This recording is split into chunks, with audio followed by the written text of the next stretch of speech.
great military veteran and military historian right here in Billings, Montana. Retired Army Lieutenant Colonel Ed Saunders. Colonel Saunders, good to see you. Thanks so much for dropping in here. Good morning, Aaron, and thank you for having me on the day before Pearl Harbor. Yeah, it was kind of cool. I was watching the Cat Grizz game a while back, and then I remember, and then, of course, the Grizz lost, so a lot of Grizz fans were pretty shocked by all of that. But I remember seeing, hey, this is kind of cool. Both teams make the playoffs, and both teams will play on Saturday, December 7th. They'll play different folks, but the Grizz have a playoffs game, the Cats have a playoff game tomorrow. And I thought, wow, it was like, to have both teams be playing on such an historic day. And I just remember thinking, man, it'd be cool if they could do something to somehow remember Pearl Harbor Day or something to that effect. And then I think it was just a few minutes later, I got an email from you randomly, and you said, hey, I've been doing all this research and documentation on the Montanans who were killed in Pearl Harbor. And I thought, wow, we need to get you on the radio as a Pearl Harbor remembrance. So thanks for coming in here. Thank you, Aaron. I think in American lives and history, very few dates are remembered throughout America's history. We remember New Year's, 4th of July, Thanksgiving, Christmas, and sort. And prior to 9/11, the date of December 7th, 1941 is indelibly etched in our history, in our minds.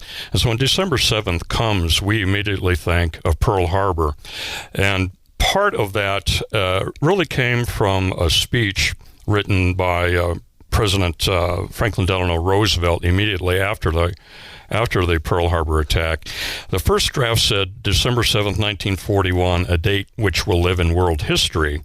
He scratched that out and said a date which will live in infamy. And he was right, because the unprovoked attack on U.S. base and forces at Pearl Harbor was the greatest military defeat ever in United States military history in terms of lives lost, equipment lost, and the effect on the nation as a whole. And because of that, December 7th, 1941 will forever be etched in American history, and I'm glad it is. Well, and I remember as a kid growing up, it just seemed like something like that was so long ago. It was something in our history, something we'd probably never see again. And, as a little kid, that's what you just think. It was so long ago.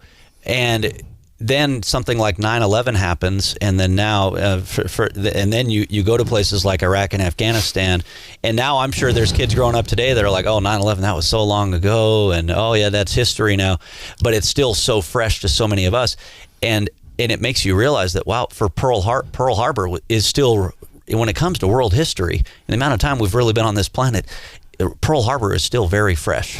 Oh, exceptionally fresh. It's more fresh for my generation. Of course, my father and my wife's father were both combat veterans in the Pacific and World War II when they were teenagers, of all things.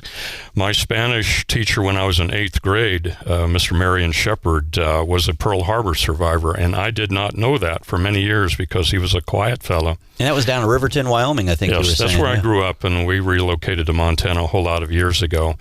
But when you look at Pearl Harbor from the effect of not only the lives lost, there were 2,400 American lives lost there, and about 1,100 wounded. It affected the nation because prior to that, people were thinking, well, it's just a squabble over in Europe, it's a squabble over in Asia, let's just stay out of it. And the isolationists in America just said, we have no business being in there. So the whole idea of getting involved in these conflicts or wars just was foreign to Americans. We just said, we've got no dog in the fight, let's just stay out of this. And the Japanese, unfortunately, we later found had been planning in concept an attack on Pearl Harbor since the early of 1940. And by the late 1940, they actually began to work the details. And in January of 1941, the U.S. ambassador to Japan, Joseph Grew, actually sent a message to the Chief of Naval Operations and the Commander of the United States Fleet saying his diplomatic channels are showing the Japanese are planning an attack on Pearl Harbor. And the Navy looked at that and they said, that's preposterous. It's a 1 in a million chance. The Japanese would never consider attacking the United States, and so they dismissed it outright. So they had almost an entire year to start doing something about this, and they never did. And I know I was talking earlier with George Blackard, he mentioned how there's going to be a ceremony out at the Yellowstone National Cemetery tomorrow in recognition of Pearl Harbor Day. But I think you were telling me there's actually a couple Pearl Harbor survivors who are honorably buried at that National Cemetery. Yes, there are. There are two of them. There's Ed Saunders. Ed worked he's a Navy guy. He worked in the communications center at Pearl Harbor. And that communications center is world famous now for their in the open message, air raid Pearl Harbor, this is no drill. And what effect the late Mr. Chlapowski had on that, we don't know, but he was involved in sending the message out. The other Pearl Harbor survivor interred at Yellowstone National Cemetery is Mr. Homer Lynn, Marine Corps. And I'm not sure what Mr. Lynn, what his function was, but there were a lot of Marines at Pearl Harbor, and there was a lot of Marines who died there during the attack. Yeah, and you actually compiled some research on the Montanans who were killed at Pearl Harbor. 11 Navy, 1 Air Corps, which was, of course, Army Air Corps at the time, and 2 the United States Marine Corps. I looked at a couple of the names that you pulled up here from Yellowstone County, one from Yellowstone County, one from Carbon County, from Yellowstone County, from Billings, Marine Corps Private First Class Richard Ignacio Trujillo. USS Nevada remains not recovered, declared missing in action or lost at sea. You know, that when you say missing in action, lost at sea, that sends it home that we still haven't brought all these boys home yet. It's very heartbreaking. When I looked at when I compiled the statistics here, the facts. First of all, I think these were men. These weren't numbers. These weren't just statistics, as I used that word incorrectly. And I thought they were generally probably young guys, and they are men that we should remember, and to remember not only them but their families too. Of the 14 men I found from Montana killed in action at Pearl Harbor, and by the way, their status at Pearl Harbor, they were not combatants because war had not been declared. They were non-combatants. That was their technical status, even though they were in the military. And unfortunately, they were bushwhacked. People call it a surprise attack or something like that. I call it a bushwhack. But when I began finding these men, I noticed first, of the 14, 12 are still listed as missing in action or lost at sea.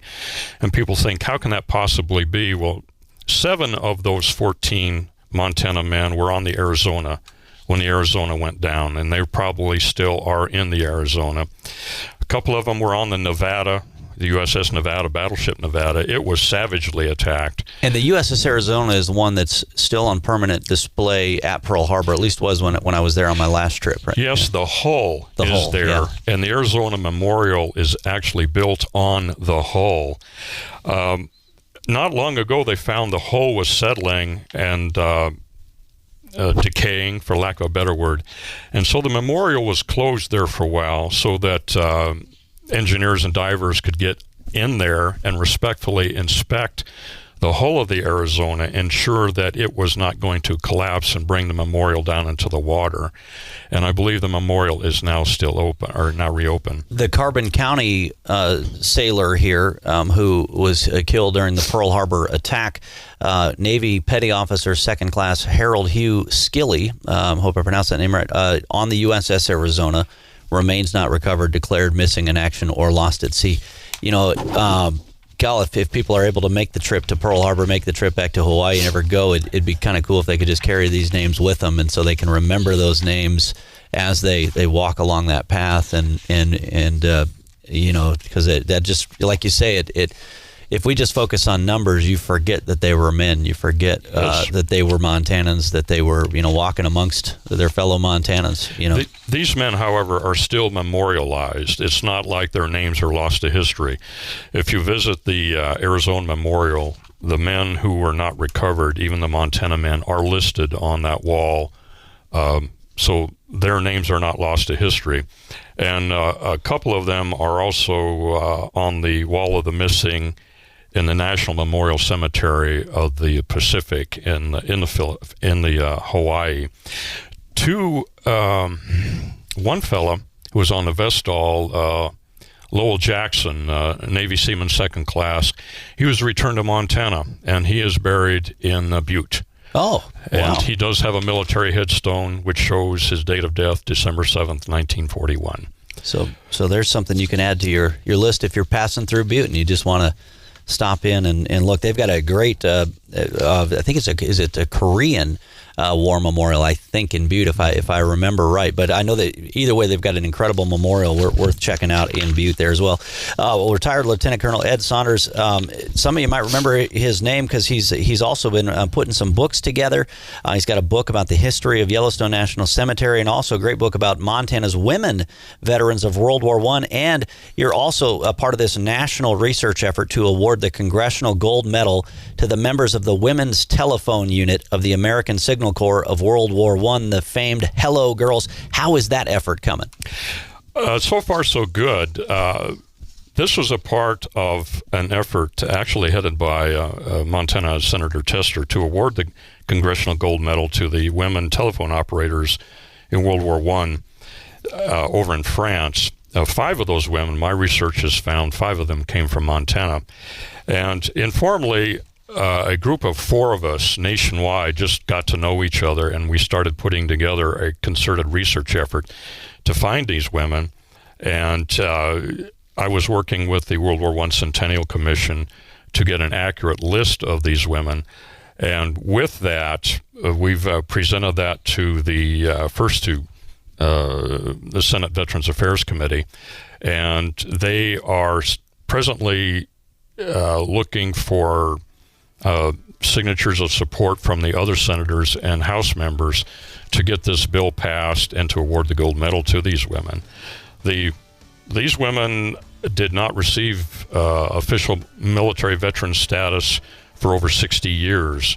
And one of the women, the person who led this effort, Merle Egan, was from Helena. Yeah. She spent 60 years of her life trying to get veteran status for these women, and she was successful in 1978. Yeah, that's great. Well, we certainly, I got to meet a great young lady. I think she was 94, if I'm not mistaken. She in her mid-90s, at least, when I was up in Glasgow on Veterans Day, and she was an admiral's yeoman back during World War II. Just remarkable. But Ed Saunders, appreciate everything you do. Thanks so much for joining us here to remember Pearl Harbor Day. We greatly appreciate your research and your time. Thank you very much, Aaron. And again, the men who died at Pearl Harbor are not just numbers, they're real people. And we owe it to their legacy, to their service, and to their honor that they are never forgotten.